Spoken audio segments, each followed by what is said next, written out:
Tardes a todos y todas. Bueno, una nueva clase de Psicología del Desarrollo, en particular en este PowerPoint y en el archivo adjunto van a observar eh, el marco general de la política curricular del 2007. ¿Por qué nos vamos tan atrás en el tiempo? Porque en ese diseño curricular para todos los niveles, se ha construido un marco que todavía sigue vigente y es el más rico en relación a la descripción de los sujetos de enseñanza, el sujeto de aprendizaje y, como van a ver, el llamado sujeto pedagógico. Porque si bien ustedes están paralelamente avanzando en las etapas de desarrollo según Piaget de los estudiantes de nivel primario y de los otros estadios, también vamos a hacer este camino paralelo de qué es lo que nos marca el diseño y cuando hablamos de subjetividad y sujeto, a qué nos referimos. Y este marco general, como les decía, es el más rico en este sentido. No, se refiere específicamente a los sujetos y la enseñanza, ¿no? Siempre que tenemos un diseño curricular responde a una propuesta político-educativa y se va a fundamentar en concepciones, en paradigmas que le dan significado y delinean hacia dónde van, qué contenidos tienen y qué propósitos. En este caso, los de la provincia se van a basar en esta concepción relacional del sujeto pedagógico. ¿Sí? Va a hablar de este triángulo, no se refiere ni al docente ni al alumno por separado, sino al vínculo que existe entre ambos. Y se refiere específicamente al sujeto pedagógico por la relación que se produce entre diversos sujetos sociales que ingresan a la escuela, algunos que se constituyen como educadores, otros como educandos, mediada por el currículum. ¿Sí? Un triángulo. Docentes, alumnos y currículum. Eso es lo que nos referimos cuando hablamos de sujeto pedagógico, de esa relación. Ahora, esta concepción relacional de ese sujeto interpreta a la actitud del docente como un agente activo e irreemplazable para la toma de decisiones curriculares. ¿Qué quiere decir con esto? Que si bien el diseño curricular es prescriptivo y nos marca los contenidos, los docentes hacen una mediación al interpretar esas indicaciones curriculares, descontextualizar y recontextualizar esos saberes que fueron producidos por otros, pensados por otros, para el contexto, ¿no? Para retransmitirlos en el contexto donde cada uno de los docentes está dando clases. El docente es productor y productora de conocimiento, que se relaciona con esa transmisión cultural, con la generación de condiciones que hacen posibles los aprendizajes en cada uno de esos contextos específicos. En particular, en este momento saben que existe un currículum prioritario, porque se le ha dado prioridad a ciertos contenidos, dado el contexto actual de no presencialidad en las escuelas. Entonces, también en este marco general nos habla que estos sujetos sociales no son sujetos sociales simples, son complejos, porque nos hacen referencia a un sujeto, a una persona con una psiquis determinada, un lenguaje que pertenece a una sociedad, a una cultura, historia, ambiente y la relación con otros sujetos, ¿sí? No es un alumno, ¿sí?, que se sienta en la escuela y espera de la escuela, del docente, la acción, sino que él viene con esta subjetividad determinada, marcada por las características de una época, de un espacio, de un barrio, de una familia. Y esto pasa igual con el docente. Ambos están conformando el sujeto pedagógico, pero ambos son sujetos sociales complejos, con sus representaciones, ¿sí? Con su subjetividad. En esa complejidad, ¿no?, el diseño curricular, el marco del diseño curricular, nos va a dividir ciertas, en forma didáctica más que nada, qué características tienen estos sujetos. Entonces, por ejemplo, dice que son históricos, están situados en un determinado momento de la historia, en un presente que tiene que ver con ciertas continuidades y ciertas rupturas con el pasado y que se proyecta a ciertos escenarios futuros. Es un sujeto histórico, quiere decir que es inconcluso, que está en construcción. El conocimiento de ese pasado, ¿no? Ese legado que va transmitiendo la escuela, hace posible tanto el conocimiento del presente como la proyección a ese futuro. Se resignifica la comprensión de la historia de acuerdo a paradigmas actuales, se repiensa, se ve con un criterio crítico, problematizador, ¿sí? El sujeto en esta relación con otros proyecta, como decíamos, a un futuro que no está determinado, que es aún incierto, pero se va construyendo. Habla con esta heterogeneidad que vemos en las aulas, se relaciona también con los sujetos en la interculturalidad. Antes, en los diseños curriculares, había referencias a un sujeto alumno desde una mirada a una cultura hegemónica, homogénea. La identidad estaba pensada según el rol de las personas dentro de la institución educativa, un docente determinado, un alumno determinado, y se invisibilizaba toda la heterogeneidad. Había una expectativa sobre el sujeto alumno y sobre el sujeto docente, y había que borrar esas diferencias. Hoy en cambio vamos a reconocer que cada sujeto construye su identidad justamente en esa relación con otros, a partir de múltiples experiencias y de esa heterogeneidad, que ahora desde este paradigma se piensa como algo positivo, justamente como un valor. Hay plurales identidades infantiles, juveniles y adultos que van chocando, enfrentándose o provocando tensiones con esa identidad escolar esperada por la institución. Nos encontramos con múltiples formas de ser docente y alumno. Deberíamos hablar de la existencia entonces de múltiples infancias, adolescencias y juventudes. Es mucho más abarcativo pensar en infancias o en niñeces porque no hay una sola forma de ser niño o adolescente o joven. Y otra característica muy importante desde este marco es que, como está basado en una perspectiva de derechos, no entiende una tolerancia hacia lo diverso, sino al contrario, desde una perspectiva intercultural que valore esa interacción, ¿no? Y que comprenda a esas diversidades y las incluya, no que las tolere, sino justamente la riqueza es esa heterogeneidad, esa variedad. Bien, esto es fundamental, es una concepción fundamental desde los diseños curriculares, desde la ESI, desde las leyes que preceden a la ley 13.298, que son esos convenios que tienen que ver con los derechos del niño, que se han firmado en forma internacional. Tanto educadores como educandos son sujetos de derecho. Nos queda más claro en los educadores porque son adultos, pero la ley 13.298 de promoción y protección integral de los derechos del niño es un marco jurídico que marca una gran transformación en el sistema de atención a la infancia, desde la salud, desde la escolaridad, porque los pone en igualdad de derechos, los concibe ya como sujetos, no son portadores de derechos futuros. Hoy, en su niñez, en su juventud, en su adolescencia, son sujetos de derechos.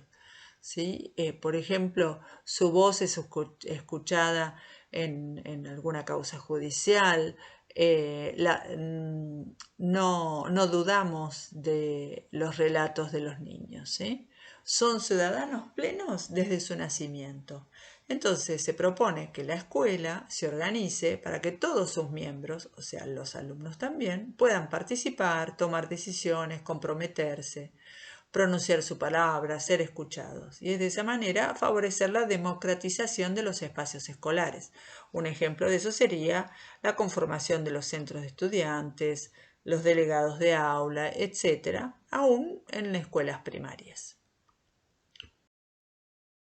Después otra dimensión son los sujetos y trabajo, ¿sí? ¿Por qué podríamos hablar del trabajo ya en un diseño curricular de nivel inicial o de primaria? Porque tiene que ver con la conformación del sujeto social. El concepto de trabajo son actividades de producción material en los espacios públicos. No quiere decir únicamente el trabajo asalariado, sino el trabajo como transformación del medio. El trabajo, el sujeto que trabaja, que se forma y transforma a sí mismo, que construye identidad y sobre todo que se inscribe en una trama social. Los diseños de la provincia de Buenos Aires van a introducir el trabajo y la cultura del trabajo como organizador también de las prácticas educativas en todos los niveles, ¿sí? Obviamente la perspectiva está puesta en la futura inserción laboral, pero también con una mirada crítica, no solamente como una masa de trabajadores en cualquier condición, sino justamente vinculados a la autonomía, a la colaboración, a la solidaridad, ¿sí? Que ya se va ejerciendo en la escuela para sostener la continuidad en las tareas, en el cuidado del espacio público, etcétera, ¿sí? Que tiene que ver también con la ciudadanía que hablábamos antes. Sujeto y ambiente. Piensen qué importante es esta dimensión y cómo cada vez se está pensando con mayor profundidad, sobre todo el concepto de sustentabilidad, disculpen, que parte de esta idea, una nueva relación entre sociedad, economía, cultura y ambiente. Es en este vínculo tanto la ciencia como la tecnología van a ser utilizadas con un sentido ético sustentable, abarcando estas dimensiones ambiental, cultural, social y política. ¿Por qué llegamos a este punto? Porque evidentemente en las últimas décadas del siglo XX es ineludible, ya que la degradación del ambiente ecológico demuestra un montón de problemáticas, ¿no? Los cambios climáticos, la guerra en el petróleo, los conflictos por el agua, la escasez de recursos naturales, los monocultivos. Entonces, desde la escuela debe abordarse esta dimensión, no solo como contenido, sino como forma de estar en el mundo, ¿sí? La vinculación con el ambiente, como nuevamente como ciudadanos y como responsables de estos cambios, ¿sí? La educación ambiental va a enfatizar la formación de sujetos críticos, sensibles a estas crisis del ambiente, y los va a empoderar como sujetos activos para la creación de prácticas sustentables. Otra que nosotros la profundizamos en educación sexual integral, pero es muy importante que ya en el 2007 apareciera en el marco general, es los de sujeto, género y sexualidad. ¿Sí? Esta complejidad que decíamos de los sujetos sociales, una de ellas está integrada también, más allá de lo cultural, ético, económico, en la sexualidad y la identidad de género.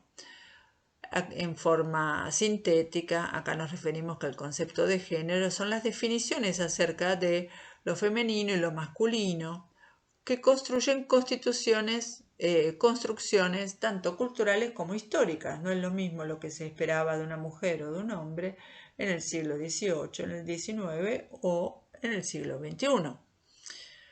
¿Cómo se vive la sexualidad? Es una experiencia individual, va a variar de persona en persona, pero también se vincula con las expectativas que los otros tienen de uno. Esta dimensión vuelve a marcar desde la ciudadanía el aspecto de derechos, ¿sí? Todas las personas tienen derechos vinculados a su vida sexual que se denominan también derechos sexuales y reproductivos. Pero es más amplio que eso, tiene que ver con el disfrute de la sexualidad, ¿no? A decidir con autonomía, a ser respetados en la identidad y en su intimidad, a no sufrir discriminación, entre otros aspectos. Entonces es muy importante que en las escuelas, en las instituciones educativas, que este debate exista, tanto de los contenidos de materias y áreas de conocimiento, como desde la ESI propiamente dicho. Los docentes deben considerar este enfoque todo el tiempo, en el momento de planificar, de coordinar los grupos, de vincularse, de evaluar, de reflexionar sobre sus propias prácticas y las representaciones que podrían generar inequidades en el trato de hombres o mujeres, niños o niñas. También otro aspecto que incluye otra dimensión es los sujetos, la comunicación y las tecnologías de la información. Miren qué relevancia tiene esta dimensión en esta época, ¿no?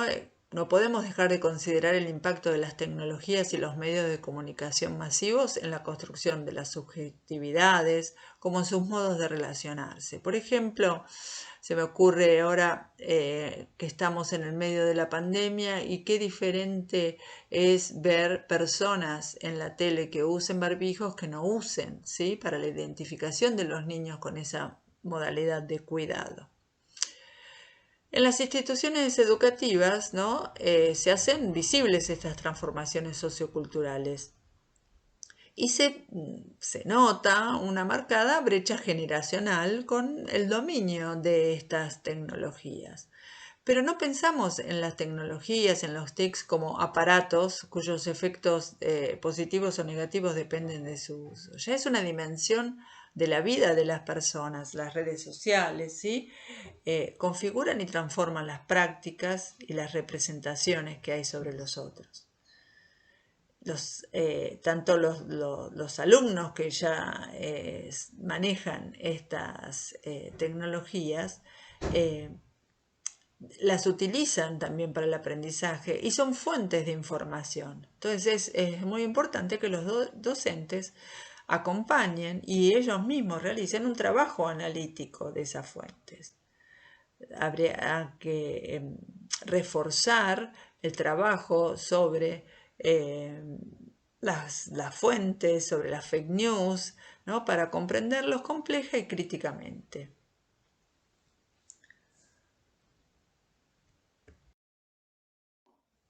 Como otra dimensión que de alguna manera podría incluirse en sexualidad, pero es importante que esté de alguna manera apartada porque acá hay un impacto muy fuerte para la escuela, que es con los años cómo se ha modificado el modelo tradicional de la familia nuclear, se fue transformando. El tema es, lo complicado es discriminar a las familias de nuestros alumnos porque no estarían dentro de ese arquetipo tradicional, ¿sí? Hoy en día coexisten diferentes tipos de familias, múltiples configuraciones familiares. Lo importante es que haya un componente afectivo en esas relaciones, ¿sí? Y esto va a dar la primera afiliación de un sujeto donde va a ir construyendo su identidad, su subjetividad, su relación con el mundo. Entonces las instituciones educativas no deberán adoptar actitudes ni de exclusión ni de desvalorización sobre algunos tipos de configuraciones familiares. Es importante revisar esas concepciones de familia que predominan en un imaginario porque no son ni las únicas legítimas, sino que hay que pensar siempre desde una perspectiva de derecho. Muy bien. Bueno, entonces por aquí terminamos este PowerPoint que se va a subir como video también a YouTube y lo comparto en el campus. Hay un archivo que ustedes pueden acceder también directamente buscando en internet el marco general de la política curricular, pero yo les voy a compartir un archivo para que den lectura en profundidad con estas dimensiones que es tan importante tenerlas en cuenta en el momento de planificar y entender de qué sujetos hablamos.